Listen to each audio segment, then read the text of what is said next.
Bonjour docteur. Bonjour papa. Oh mon malade, Van Saib. Vanda. Van Saib. Aman. Papa. Mame. Ya mama. Mbau, papa.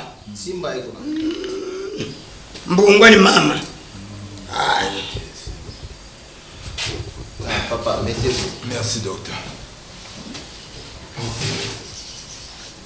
Docteur, oui, papa. Vraiment le problème est ça. C'est un anniversaire, il y a moi c'est un décollangaï, sénateur Guy Loando.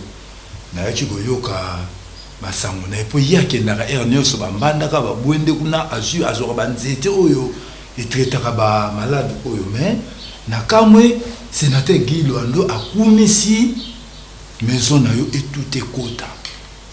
Alors biyonde vraiment au sein na bakisi moko vraiment donc hémorroïde et donc ils ont mélate pas non. Et on avait non sénateur Europé sanga numéro sénateur appelé sanga numéro ndo moi na benga ki oyebisinga na oyo boera oyebisanga na boera hein yango na ye na beau frère nanga ko aza vraiment souffrant. Donc tu omoni papa mukolo azo de la botana ndinga za rovanda ya rotenga ma donc nayoki biso awa tangu boye maladie nyonso eza na solution nango. Papa problème na yo ezali Mbanga. Nazali ngate ndengo zuma na ngaboyi. Nazali ya kubeba. Moto ezo kubimanga ina se. OK. Problème ezate. Faut vous expliquer biso. OK. Lokola oyebi wana te tokopesa yo kisi na biso oyo. Omoni kisi wana. Comme on a weza etute kota.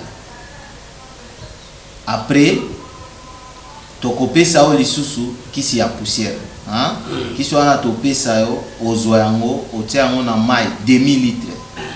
Ozwi yango otia na 2000 litres, après oningisi yango otongola yango 3 jours. Comme ça, ba makila wana ekobima o lisusu te. Ekata mbala moko, hein? Et puis oyo tokopesa o yango 6 bouteilles. 3 jours wana asimba mwasi te pendant 3 jours amela kisi na ye si akokisi 3 jours après 4e jour akoki kosimba mwasi problème ezate mais avant aussi lisakiri wana yo moko koya kopesa témoignage na yo. Merci. OK bo solola na secrétaire aza kuna yende asisisa makambo ya mbongo nyonso hein.